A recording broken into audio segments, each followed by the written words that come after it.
Hi, it's Jane O'Halloran, founder of Anxiety Escape the Cage. Welcome to this live video. If you're joining me live, make a little comment so I can see you, see that you're here. Hope you're doing okay. If you're watching on the replay, welcome too. I'm just interested to see how everybody's hairstyles pan out here. Unless you live with a hairdresser, you're going to be, yeah. Anyway. So today I wanted to talk about crisis, understanding and dealing with crisis. And what is a crisis? Um, Crisis comes in many forms. It can be a change in your circumstances. It can be a change in your emotional welfare, um, your mental welfare. It can be many small things that on their own perhaps you can deal with, but when they come together, they overwhelm you. And at the moment, we're in a global crisis. So it's a crisis challenges everything. It challenges everything that we know to be normal or true or um, right or acceptable, or it's like the goalposts suddenly move, and um, it challenges our way of coping. So we may have found ways to cope with our life in general, with the challenges that we have, but when a crisis comes along through any of the things that I mentioned earlier, it challenges our ability then to cope with that. And it's difficult. It can be difficult to adapt. So it can cause confusion, uncertainty, panic, anxiety, fear, depression, um, and then perhaps, it's stopping you sleeping. Perhaps your appetite has changed. Perhaps you just feel really fatigued. So if you're experiencing any of these things, the chances are that you're not coping, that you're struggling, and that perhaps you are in that crisis mode. And the way that you respond to a crisis will determine the outcome of the crisis.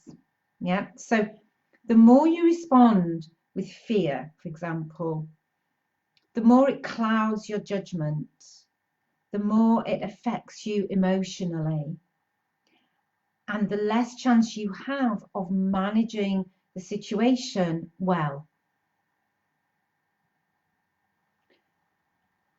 And I've had a few crises in my life. I would say acute anxiety, severe postnatal depression, and divorce. Major things. Um, and really, I feel like I lost myself for many years.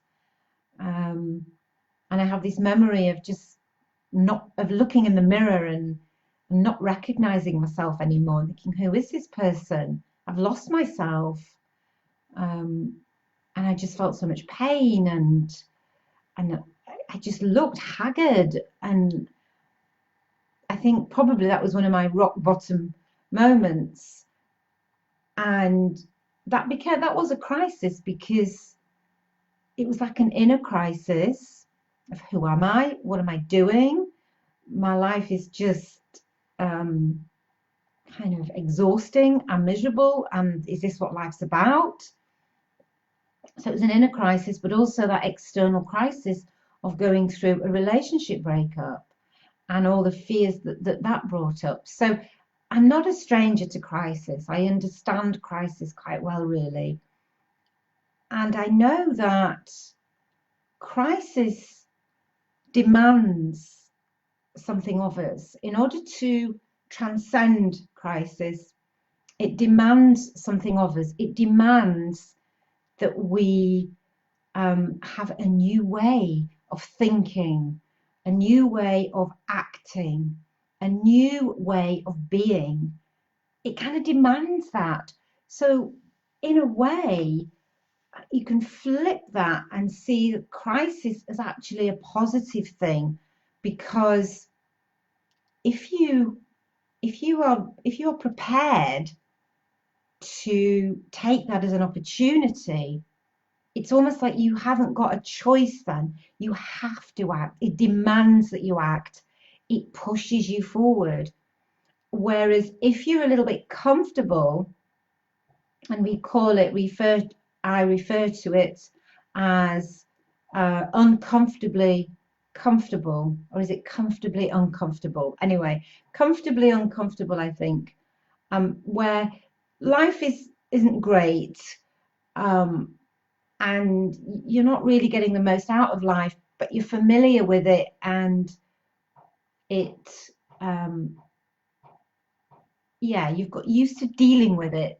Sorry, I just got distracted. Somebody's banging outside in the garden. So you're comfortably uncomfortable. You've got familiar with your own uncomfortability, with your own um, issues, and you sort of find a way around them. You cope, but that's it. You're just coping. You're not fully living. Whereas when there's a crisis, it forces you to change, because you have to change. Okay. And so you can, and to know that you have a choice. It's really important to remind yourself that in times of crisis, you have a choice.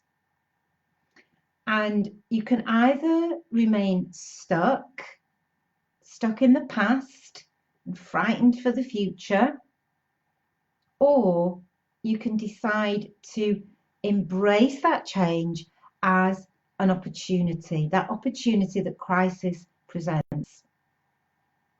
And I can see there's a couple of people join me. Hello.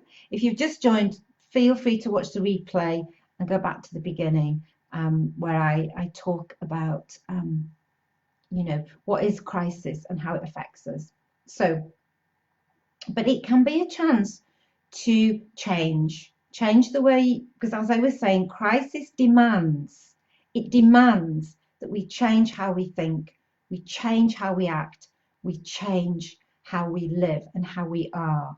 And that can be the best thing ever for you, because you probably, if you're watching this, you realize that there is something that does need to change.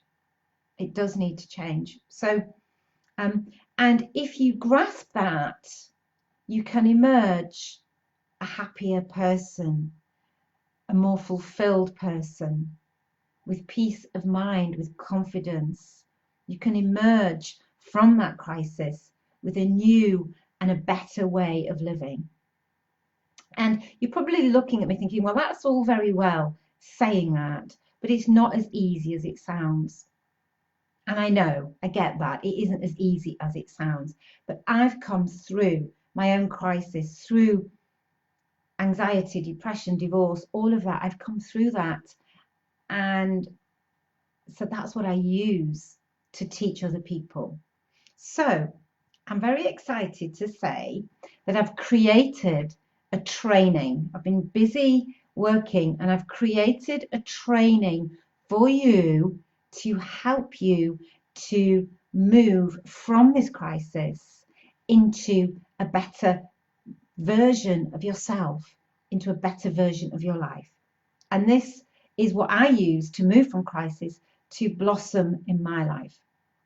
And it's actually a step-by-step process. It explains exactly how I changed and exactly how I've helped my clients to change. Okay. So I'm really excited about it. It's just one video and it's free. Okay, it's free. There's just one catch. If you want to watch this video, just send me a message or comment. But the catch is that if you ask for this video, you have to watch it. Okay, you have to promise me that you're going to watch the video. It's less than an hour. I hope that it's quite, entertaining as well, or at least it captures you. So the hour, it's about 50 minutes actually, so it'll go quite quickly. Once you've got the video, you can watch it as many times as you want, um, but you have to promise that you watch it. So if you're interested in this free training, give me a message, send me a message, or comment in the group. Contact me in any way you can. Many ways in this world to contact people. So contact me and I'll send you a link to the video. And all you need to do is promise me that you're going to watch the video and watch the video. Okay.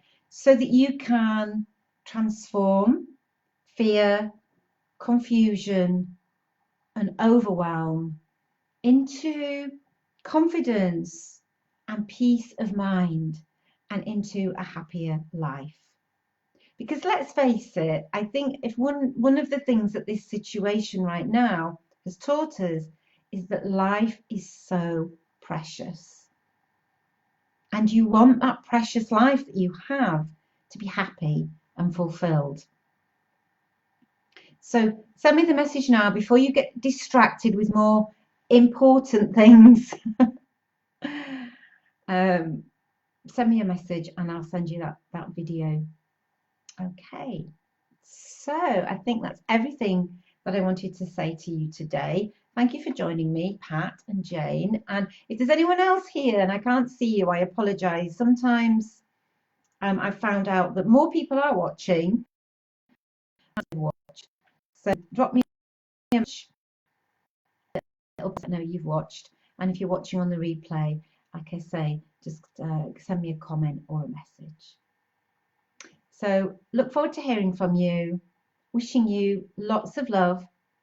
Stay safe, stay well, and I look forward to seeing you in the next video. Love and light.